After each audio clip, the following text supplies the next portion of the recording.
What do you think about that? Do you think it's problematic? Yeah. What do you think about Elon Musk buying Twitter?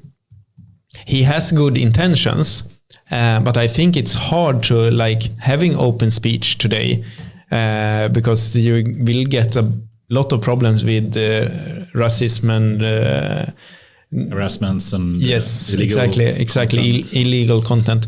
So he has quite a hard job here to figuring out where is the line. How hard should we moderate it or not?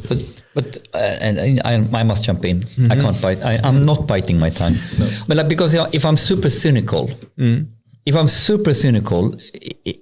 you're in a position where you want to buy Twitter, of course, your rhetoric, why you do it, needs to be exactly what he says.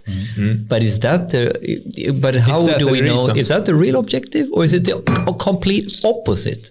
To basically be able to have a platform for his, let's go all the way. Malevolent intent. I don't know, but ultimately, you have the ability of a propaganda machine. Yeah, of course, but he has always been pro free speech, and he has always since the beginning talking about these values. So I think he has these values. Okay, so then I think the problem is this.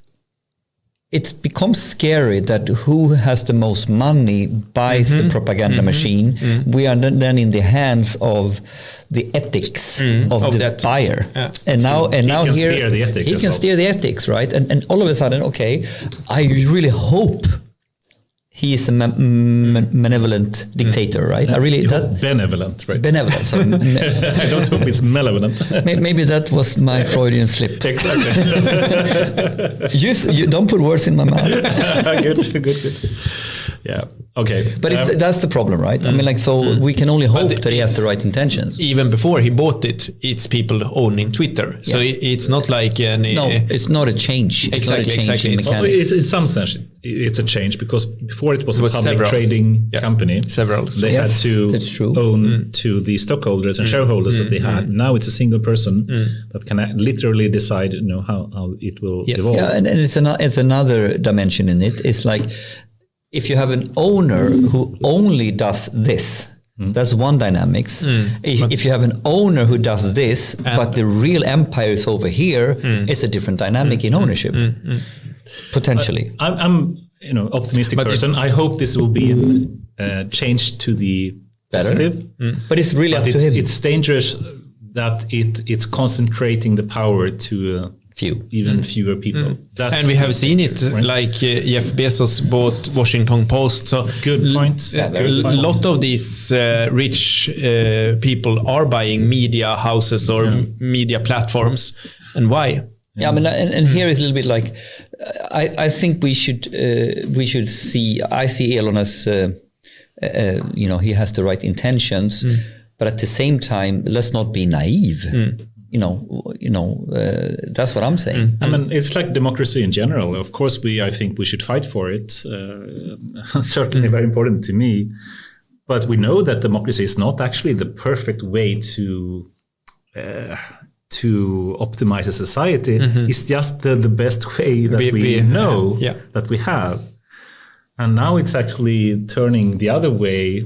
In terms of how social media is controlled, it's not going potentially. But of course, Elon Musk is arguing the opposite, saying, by providing open speech and free speech, it's actually improving democracy.